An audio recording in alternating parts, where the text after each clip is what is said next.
चव्हाण साहेबांनी उपलब्ध करून दिली. खरं तर हा कार्यक्रम मी रद्द करत होतो, पण काल पहाटे 3 वाजेपर्यंत, म्हणजे आपल्याला कदाचित आश्चर्य वाटेल, पहाटे 3 ते 3:30 वाजेपर्यंत पालकमंत्री म्हणून, त्यांचा सहकारी म्हणून या पक्षप्रवेशाला मी आलोच पाहिजे हा त्यांचा आग्रह होता. आणि म्हणून पप्पूशेठ मोरे साहेब इथे येण्यामागे खऱ्या अर्थानं माझ्या मानेवर जर कोण बसला असेल तर ते चव्हाण साहेब बसले. त्याच्यामुळे चव्हाण साहेबांच्या साक्षीनं सांगतो की त्यांच्या पुढाकारानं जो हा पक्षप्रवेश होतोय, त्या पक्षप्रवेश केलेल्या कुठच्याही माझ्या सहकार्याला पश्चाताप होणार नाही. ही जबाबदारी पालकमंत्री म्हणून माझी आहे. आणि त्याच्यामुळे तुम्हाला जी काही विकासाची कामं लागतील ती देखील देण्याची बाई आज या कार्यक्रमात.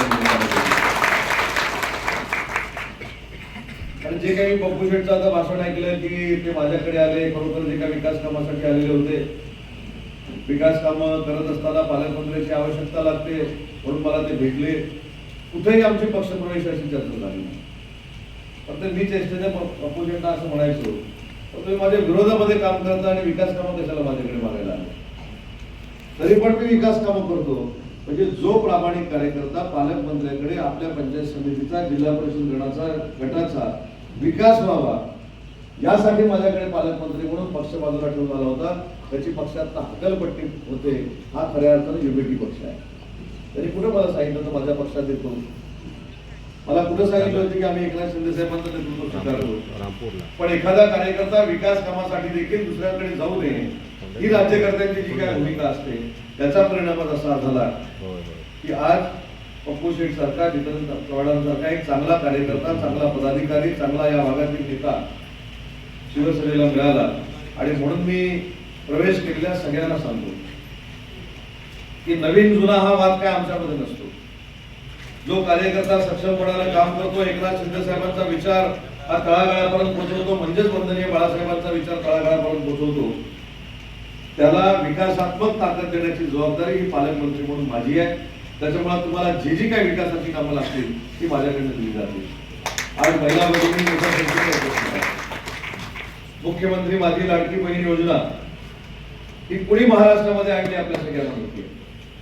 मी काल छत्रपती संभाजीनगरला चव्हाण साहेब होतो प्रचारासाठी, आणि मला एक अद्भुत आश्चर्य बघायला मिळालं की एकनाथ शिंदे साहेबांच्या कार्यक्रमाला गर्दी होईलच, हजारो लाखोंच्या लोकांच्या उपस्थितीमध्ये त्यांची सभा होईल. पण काल ज्या मी 4 सभा घेतल्या त्याच्यामध्ये हजारोंच्या संख्येनं महिला भगिनी उपस्थित होत्या. आणि एका महिला भगिनीने जे भाषण केलं ते अतिशय महत्वाचं होतं. त्यांनी भाषणामध्ये असं सांगितलं की माझ्या आयुष्यामध्ये भाऊबीज ही वर्षातनं एकदाच यायची, पण माननीय एकनाथ शिंदे साहेबांनी सख्या भावापेक्षा जास्त प्रेम केलं आणि दर महिन्याला भाऊबीज करण्याची वेळ आज एकनाथ शिंदे साहेबांनी आमच्यावर आणली. आमची वर्षाला 12 वेळा भाऊबीज होते. दर महिन्याला आमच्याकडे मुख्यमंत्री लाडकी बहीण योजनेतनं पैसे जमा होतात.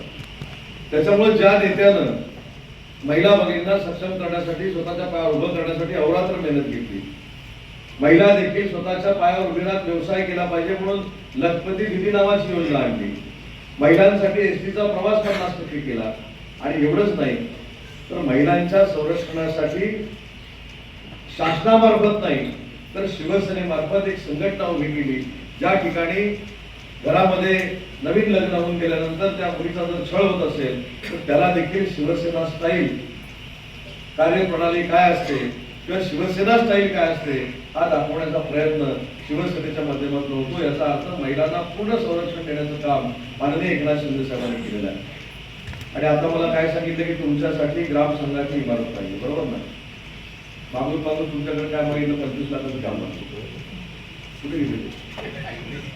मी तुम्हाला आज शब्द देतो की जिल्हा परिषद पंचायत समितीची आचारसंहिता संपल्यानंतर तात्काळ तुमच्या ग्रामसंघाच्या इमारतीसाठी 25 लाख रुपये जिल्हा नियोजन, आणि तो नुसता ग्रामसंघ नसेल तर त्या ग्रामसंघाच्या इमारतीमध्ये बचत गटाच्या महिलांना कुठेतरी कार्यशाळा घेता येईल. त्या कार्यशाळेच्या माध्यमातून सगळ्या महिला भगिनी स्वतःच्या पायावर उभ्या राहतील. अशा पद्धतीची यंत्रणा आपण रामपूरमध्ये उभारू हा जिल्ह्याचा पालकमंत्री म्हणून माझा शब्द आहे. पण हा शब्द दिलेला असताना सर्वच या जिल्हा परिषद गटातले माझे सर्व सहकारी या कार्यक्रमाला उपस्थित आहेत. जिल्हा परिषद पंचायत समितीची निवडणूक लागणार आहे. जिल्हा परिषदेचं तिकीट हे एक असतं, पंचायत समितीचं तिकीट हे एक असतं.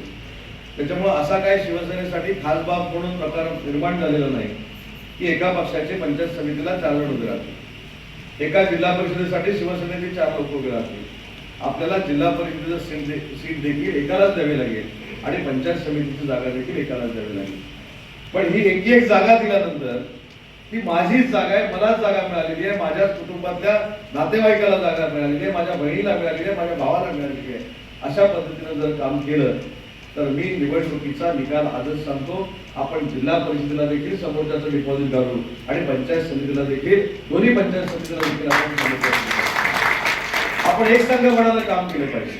विकास कामं होत राहतात, पण संघटना म्हणून काम करत असताना माननीय एकनाथ शिंदे साहेब आपले कुटुंब प्रमुख म्हणून काम करतायत आणि त्यांच्या नेतृत्वाखाली जिल्हा स्तरावर आपण कुटुंब म्हणूनच काम केलं पाहिजे. मी एक अभिमानाची गोष्ट सांगतो. मी एकदा माननीय एकनाथ शिंदे साहेबांच्या सभेत, कोल्हापूरच्या एका सभेमध्ये होतो. सुमारे 50 ते 60 हजार लोक त्या सभेला उपस्थित होते आणि साहेबांचं भाषण संपल्यानंतर एक मुस्लिम महिला भगिनी समोरच्या खुर्चीवर येऊन बसली. तिच्या हातामध्ये 6 महिन्याचं बाळ होतं आणि त्या खुर्चीमध्ये बसून ती साहेबांना इशारा करत होती. म्हणून साहेबांनी तिला स्टेजवर बोलून घेतलं आणि साहेबांनी तिला विचारलं की तुला कशा पद्धतीची अडचण आहे, तुला काय मदत पाहिजे. तिने सांगितलं की मला 1 लाखांच्या लोकांसमोर माझ्या मुलीचं बारसं करायचं, मी माझ्या मुलीला अजून नाव ठेवलेलं नाही. साहेबांनी विचारलं हा काय प्रकार आहे. तर त्यावेळी त्या मुस्लिम भगिनीने सांगितलं माझी मुलगी जन्मानंतर प्रचंड आजारी होती. हा आजारपण एवढं मोठं होतं की त्याच्यातनं माझी मुलगी वाचेल की नाही मला माहित नव्हतं.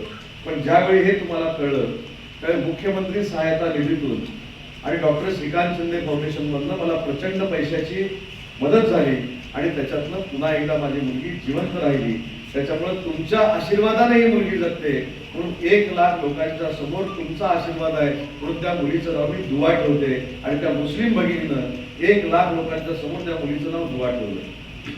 म्हणजे फक्त आपल्याला रस्ते करायचे नाही चव्हाण साहेब, फक्त पाण्याची योजना करायची नाही, फक्त अजून काय पाकाड्या करायचं नाही, ग्रामसंघाची इमारत उभी करायची नाही, तर माझ्या शिवसेनेचे किंवा शिवसेनेत नसलेल्या लोकांना आरोग्याची सुविधा उपलब्ध करून द्यायची असेल तर त्याच्यामध्ये देखील भारतात अग्रेसर जो नंबर लागतो तो फक्त एकनाथ शिंदे साहेबांच्या शिवसेनेचा लागतो.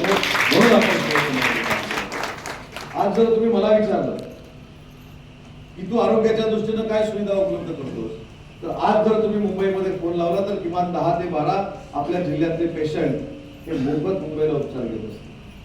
कालच मला कुठेतरी गाडीमध्ये सांगितलं एक 6-7 वर्ष मुलगी ती व्हीलचेअरवर होती आणि माझे सहकारी ज्यावेळी तिला भेटले ते तिला चांगलं बोलायला यायचं पण हात चालायचे नाहीत, पाय चालायचे नाहीत.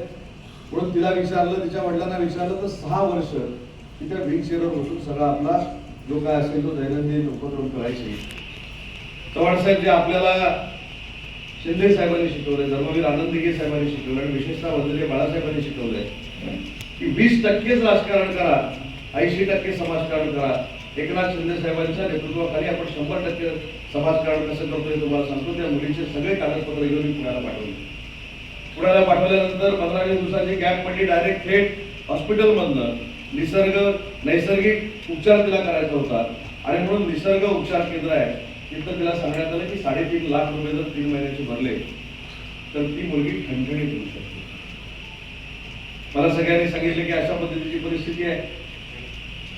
मी देखील त्यांना सांगितलं की आपल्या आयुष्यामध्ये सगळे जे मिळाले ते जनतेच्या आशीर्वादाला मिळाले, लोकांच्या कृपेमुळे मिळाले आणि आपली ती परिस्थिती आहे. म्हणून 3-3.5 महिन्यापूर्वी ते 3.5 लाख रुपये शिवसेना पक्षामार्फत आपण भरले.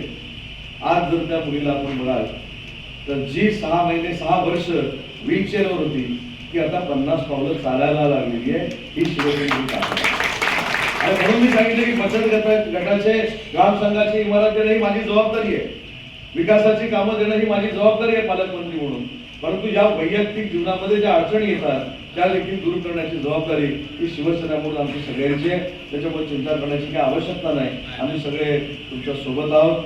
फक्त जाता जाता अनेक पक्ष प्रवेश होत आहेत म्हणून भांडू मात्र नका, बरोबर ना. कारण काय होतं जसजसा पक्ष वाढत जातो जसे कार्यकर्ते एकत्र येत जातात तर माझं काय आणि तुझं काय याच्यापेक्षा एकनाथ शिंदे साहेब आपल्या सगळ्यांपेक्षा मोठे आहेत, धनुष्यबाण आपल्या सगळ्यांपेक्षा मोठा आहे, शिवसेना आपल्या सगळ्यांपेक्षा मोठी आहे, हे भान पक्षामध्ये प्रवेश केलेल्या कार्यकर्त्यांना देखील असलं पाहिजे आणि पूर्वीपासून काम करणाऱ्या कार्यकर्त्यांना आणि नेत्यांना देखील असलं पाहिजे. जो संघटना वाढवेल, जो धनुष्यबाण आणि एकनाथ शिंदेचं नाव तळागाळापर्यंत पोचवेल, त्याला तिकीट मागायला यायची देखील आवश्यकता नाही. जो निष्ठेनं काम करेल त्याला तिकीट मागायला यायची आवश्यकता नाही. आणि त्याचं मूर्तिमंत उदाहरण म्हणजे व्यासपीठावर बसलेले उमेश सकपाळ आहे. एक सर्वसामान्य कुटुंबातला नेता, सर्वसामान्य कुटुंबातला कार्यकर्ता, ज्या ताकदीनं चिपळूणची निवडणूक लढला आणि चिपळूणची निवडणूक लढत असताना माननीय चव्हाण साहेबांचं त्याला मार्गदर्शन मिळालं. सगळ्यांनी सांगितलं होतं, म्हणजे उमेश सकपाळांच्या विरोधामध्ये लढणाऱ्या एका ज्येष्ठ पूर्वीच्या आमदारांनी देखील सांगितलं होतं आदल्या रात्री की मी 3,500 मतांना निवडून देणार आहे. म्हटलं ठीक आहे, आमचा कमकुवत असेल उमेदवार, पण 3 दिवसाचा फोन आला, काय जादू झाली कळली नाही, ते पण तुला उम्या म्हणतात. हा बरोबर. आणि त्याच्यामुळे जनतेचा आशीर्वाद सर्वसामान्य काम करणाऱ्या कार्यकर्त्याला कसा मिळतो हे चिपळूणकरांनी देखील या जिल्ह्यामध्ये दाखवलंय. त्याच्यामुळे कुणी तिकीट मला मिळणार आहे की नाही, तिकीट मला मिळालं तरच मी काम करेन अशा भूमिका पक्षात घेऊन उपयोगाचा नाही. म्हणून सांगितलं की उमेश सकपाळ, निहार कोळी काय करतो, निहार कोळीला जर आपण फोन केला, आता तो नगरसेवक झालाय, आणि तुला केलं तर चालेल, नगरसेवक झाला की आवड करायला लागतो. पण अनेक वेळा मी त्याचा अनुभव घेतला. मी रेल्वेतनं प्रवास करत असताना मुंबईतनं कधीतरी मी फोन करायचो की निहार अशी अशी अडचण झाली, मला औषधं पाहिजे.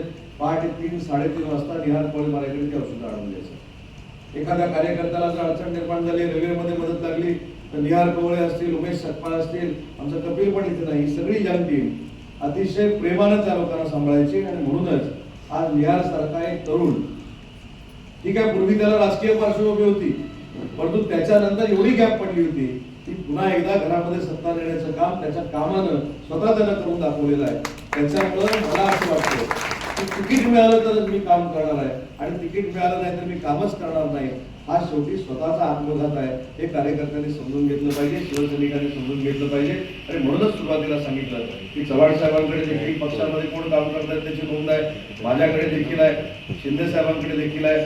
त्याच्यामुळे कोणावरही अन्याय होणार नाही, ही जबाबदारी पालकमंत्री म्हणून माझी आहे हा शब्द देतो. पुन्हा एकदा प्रवेश जो केलेला आहे त्या सगळ्यांचं मनपूर्वक